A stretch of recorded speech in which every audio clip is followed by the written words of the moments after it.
Chapter 31 of Oliver Twist by Charles Dickens. This recording is in the public domain. Recording by Tig Hines. Involves a critical position. "Who's that?" inquired Brittles, opening the door a little way, with the chain up, and peeping out, shading the candle with his hand. "Open the door," replied a man outside. "It's the officers from Bow Street as was sent to-day." Much comforted by this assurance, Brittles opened the door to its full width, and confronted a portly man in a greatcoat, who walked in without saying anything more, and wiped his shoes on the mat as coolly as if he lived there. "Just send somebody to relieve my mate, will you, young man?" said the officer. "He's in the gig, a-minding the prad. Have you got a coaches here that you could put it up in for 5 or 10 minutes?" Brittles replying in the affirmative, and pointing out the building, the portly man stepped back to the garden gate, and helped his companion to put up the gig, while Brittles lighted them in a state of great admiration. This done, they returned to the house, and being shown into a parlour, took off their greatcoats and hats, and showed like what they were. The man who had knocked at the door was a stout personage of middle height, aged about 50, with shiny black hair cropped pretty close, half whiskers, a round face, and sharp eyes. The other was a red-headed, bony man in top-boots, with a rather ill-favoured countenance and a turned-up, sinister-looking nose.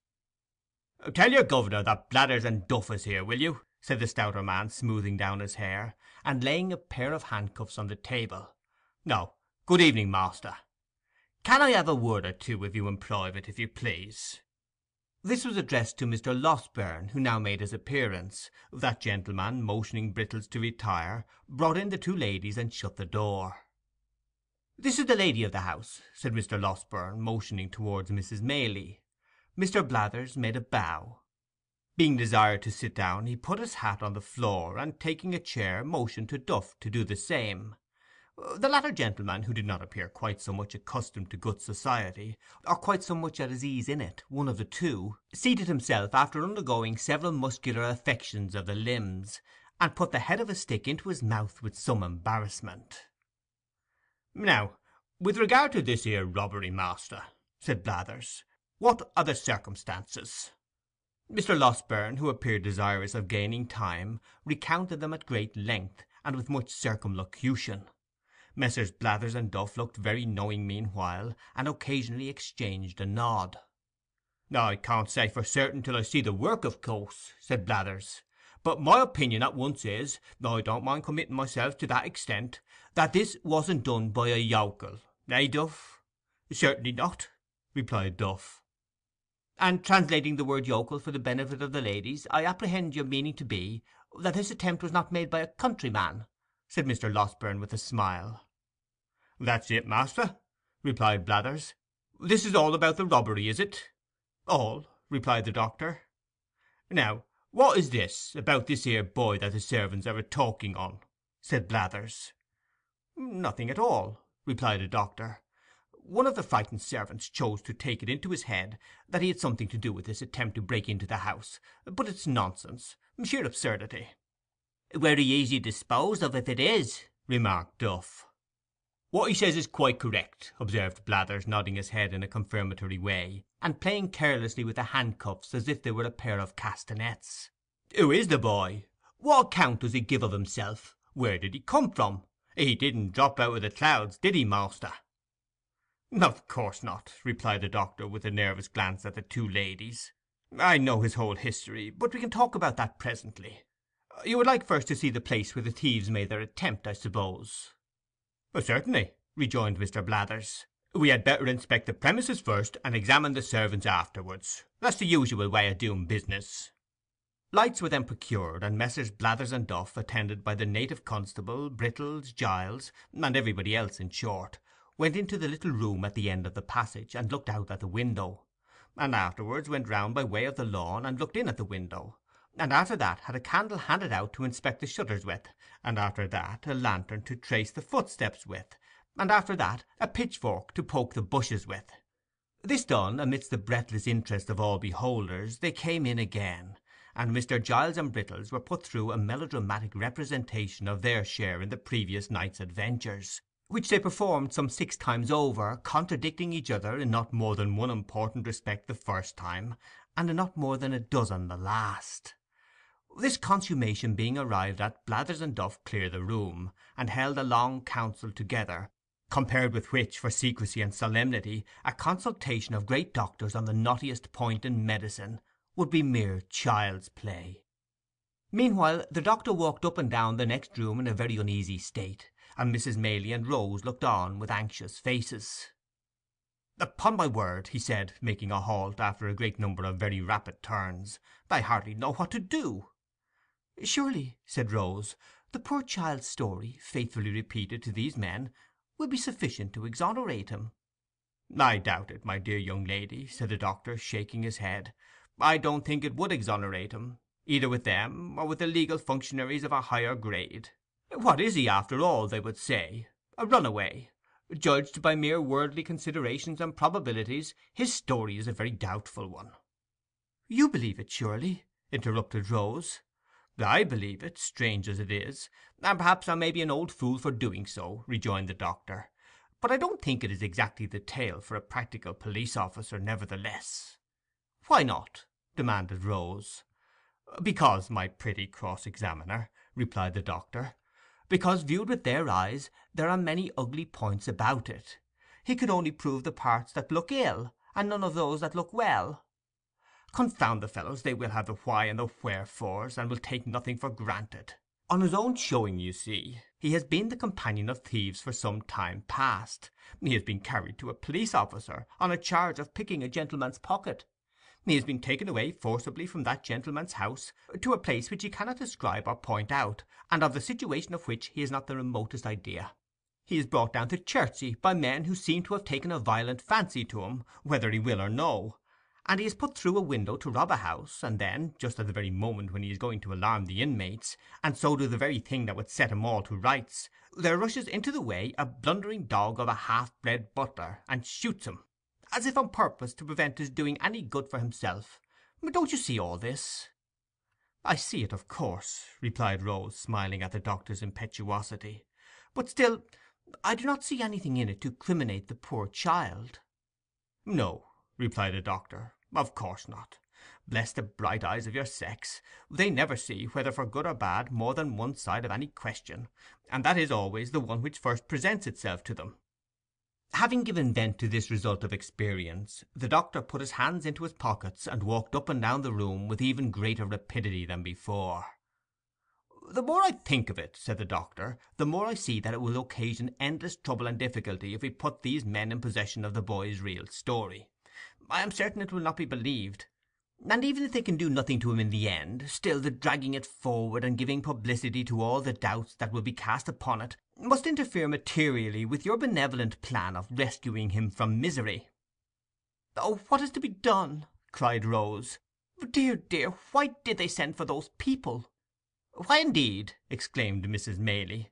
"I would not have had them here for the world." "All I know is," said Mr. Losburn at last, sitting down with a kind of desperate calmness, "that we must try and carry it off with a bold face. The object is a good one, and that must be our excuse.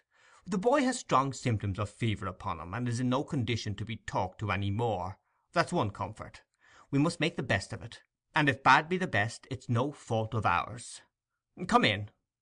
"Well, master," said Blathers, entering the room, followed by his colleague, and making the door fast before he said any more, "this warn't a put-up thing." "And what the devil's a put-up thing?" demanded the doctor impatiently. "We call it a put-up robbery, ladies," said Blathers, turning to them, as if he pitied their ignorance, but had contempt for the doctor's, "when the servants is in it." "Nobody suspects them in this case," said Mrs. Maylie. "Wery likely not, ma'am," replied Blathers, "but they might have been in it, for all that."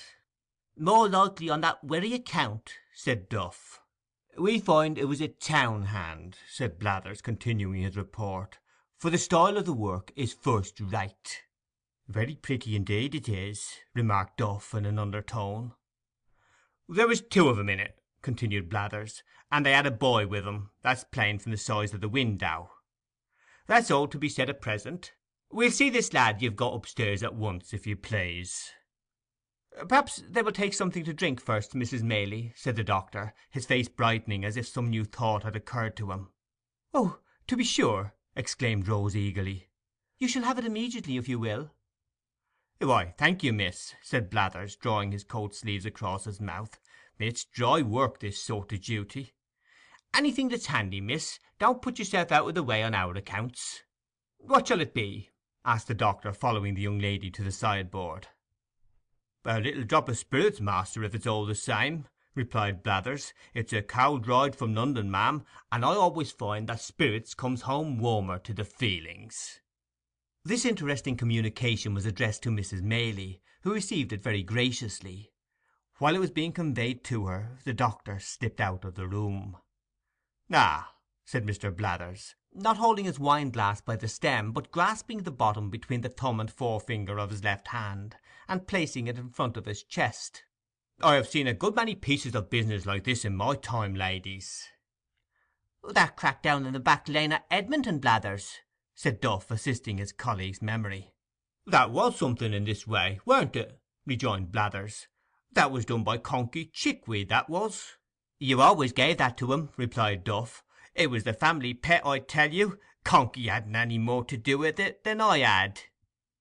"Get out," retorted Blathers. "I know better." "Do you mind that time when Corky was robbed of his money, though? What a start that was! Better than any novel book I ever see." "What was that?" inquired Rose, anxious to encourage any symptoms of good humour in the unwelcome visitors. "It was a robbery, miss, that hardly anybody would have been down upon," said Blathers. "This here Conkey Chickweed—" "Conkey means Nosey, ma'am," interposed Duff. "Of course the lady knows that, don't she?" demanded Blathers. "Always interrupting, you are, partner. This here Conkey Chickweed, miss, kept a public house over Battlebridge way, and he had a cellar where a good many young lords went to see cock-fighting and badger-drawing and that, and a very intellectual manner the sports was conducted in, for I've seen 'em often. He weren't one of the family at that time, and one night he was robbed of 327 guineas in a canvas bag, that was stole out of his bedroom in the dead of night by a tall man with a black patch over his eye, who had concealed himself under the bed, and after committing the robbery jumped slap out of the window, which was only a story high. He was very quick about it, but Conkey was quick too, for he fired a blunderbuss after him, and roused the neighbourhood.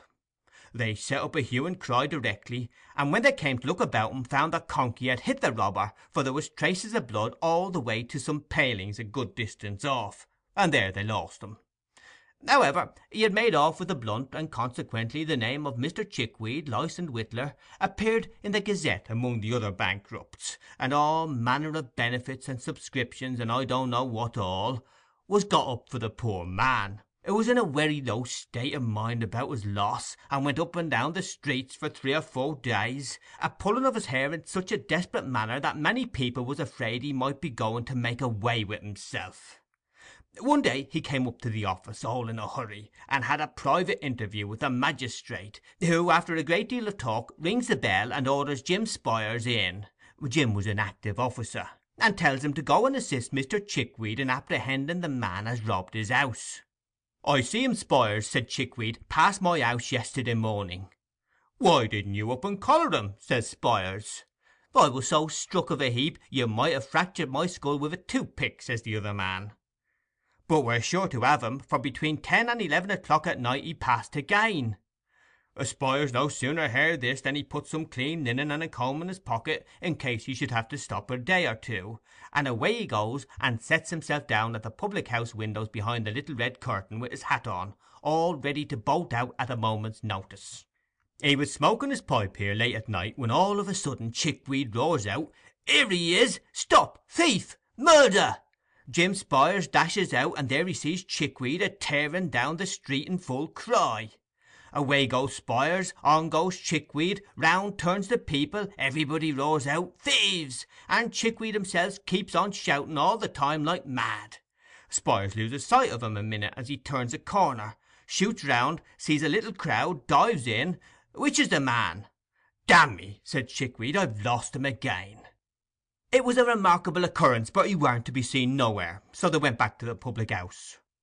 Next morning Spires took his old place and looked out from behind the curtain for a tall man with a black patch over his eye, till his own two eyes ached again. At last he couldn't help shutting them, to ease him a minute, and the very moment he did so, he hears Chickweed a roaring out, "Here he is!" Off he starts once more, with Chickweed halfway down the street ahead of him, and after twice as long a run as yesterday's one, the man's lost again. This was done once or twice more, till one half of the neighbours gave out that Mr. Chickweed had been robbed by the devil, who was playing tricks with him afterwards, and the other half that poor Mr. Chickweed had gone mad with grief. "What did Jim Spires say?" inquired the doctor, who had returned to the room shortly after the commencement of the story. "Jim Spires," resumed the officer, "for a long time said nothing at all, and listened to everything without seeming to, which showed he understood his business. But one morning he walked into the bar, and, taking out his snuff-box, says, 'Chickweed, I've found out who has done this here robbery.' 'Have you?' said Chickweed. 'Oh, my dear Spires, only let me have vengeance, and I'll die contented. Oh, my dear Spires, where is the villain?' 'Come,' said Spires, offering him a pinch of snuff, 'none of that gammon. You did it yourself.' So he had, and a good bit of money he had made by it too, and nobody would never have found out if he hadn't been so precious anxious to keep up appearances,' said Mr. Blathers, putting down his wine-glass and clinking the handcuffs together. 'Very curious indeed,' observed the doctor. 'Now, if you please, you can walk upstairs.' 'If you please, sir,' returned Blathers. Closely following Mr. Losberne, the two officers ascended to Oliver's bedroom, Mr. Giles preceding the party with a lighted candle. Oliver had been dozing, but looked worse and was more feverish than he had appeared yet. Being assisted by the doctor, he managed to sit up in the bed for a minute or so, and looked at the strangers without at all understanding what was going forward, in fact, without seeming to recollect where he was, or what had been passing. 'This,' said Mr. Losberne, speaking softly, but with great vehemence notwithstanding, 'this is the lad who, being accidentally wounded by a spring gun in some boyish trespass on Mr. What-d'ye-call-him's ground, at the back here, comes to the house for assistance this morning, and is immediately laid hold of and maltreated by that ingenious gentleman with a candle in his hand, who has placed his life in considerable danger, as I can professionally certify.' Messrs. Blathers and Duff looked at Mr. Giles, as he was thus recommended to their notice. The bewildered butler gazed from them towards Oliver, and from Oliver towards Mr. Losberne, with a most ludicrous mixture of fear and perplexity. 'You don't mean to deny that, I suppose?' said the doctor, laying Oliver gently down again. 'It was all done for the best, sir,' answered Giles. 'I am sure I thought it was the boy, or I wouldn't have meddled with him. I am not of an inhuman disposition, sir.' 'Thought it was what boy?' inquired the senior officer. 'The housebreaker's boy, sir,' replied Giles. They certainly had a boy.' 'Well, do you think so now?' inquired Blathers. 'Think what now?' replied Giles, looking vacantly at his questioner. 'Think it's the same boy, stupid head,' rejoined Blathers impatiently. 'I don't know. I really don't know,' said Giles, with a rueful countenance. 'I couldn't swear to him.' 'What do you think?' asked Mr. Blathers. 'I don't know what to think,' replied poor Giles. 'I don't think he is the boy. Indeed, I am almost certain that it isn't. You know it can't be.' 'Has this man been a-drinking, sir?' inquired Blathers, turning to the doctor. 'What a precious mud-leaded chap you are!' said Duff, addressing Mr. Giles with supreme contempt. Mr. Losberne had been feeling the patient's pulse during this short dialogue, but he now rose from the chair by the bedside, and remarked that if the officers had any doubts upon the subject, they would perhaps like to step into the next room, and have Brittles before them. Acting upon the suggestion, they adjourned to a neighbouring apartment, where Mr. Brittles, being called in, involved himself and his respected superior in such a wonderful maze of fresh contradictions and impossibilities as tended to throw no particular light on anything but the fact of his own strong mystification, except indeed his declarations that he shouldn't know the real boy if he were put before him that instant, that he had only taken Oliver to be he because Mr. Giles had said it was he, and that Mr. Giles had 5 minutes previously admitted in the kitchen that he began to be very much afraid he had been a little too hasty. Among other ingenious surmises, the question then was raised whether Mr. Giles had really hit anybody, and upon examination of the fellow pistol to that which he had fired, it turned out to have no more destructive loading than gunpowder and brown paper, a discovery which made a considerable impression on everybody but the doctor, who had drawn the ball about 10 minutes before. Upon no one, however, did it make a greater impression than on Mr. Giles himself, who, after labouring for some hours under the fear of having mortally wounded a fellow creature, eagerly caught at this new idea, and favoured it to the utmost. Finally, the officers, without troubling themselves very much about Oliver, left the Chertsey constable in the house, and took up their rest for that night in the town, promising to return the next morning. With the next morning there came a rumour that 2 men and a boy were in the cage at Kingston, who had been apprehended overnight under suspicious circumstances, and to Kingston Messrs. Blathers and Duff journeyed accordingly. The suspicious circumstances, however, resolving themselves on investigation into one fact, that they had been discovered sleeping under a haystack, which, although a great crime, is only punishable by imprisonment, and is, in the merciful eye of the English law, and its comprehensive love of all the king's subjects, held to be no satisfactory proof, in the absence of all other evidence, that the sleeper or sleepers have committed burglary accompanied with violence, and have therefore rendered themselves liable to the punishment of death. Messrs. Blathers and Duff came back again, as wise as they went.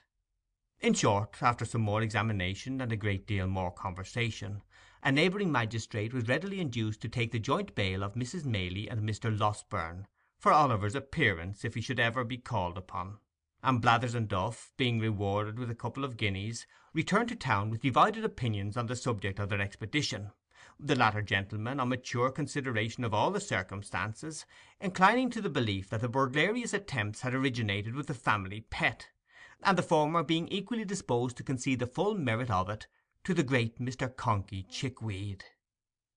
Meanwhile, Oliver gradually throve and prospered under the united care of Mrs. Maylie, Rose, and the kind-hearted Mr. Losberne.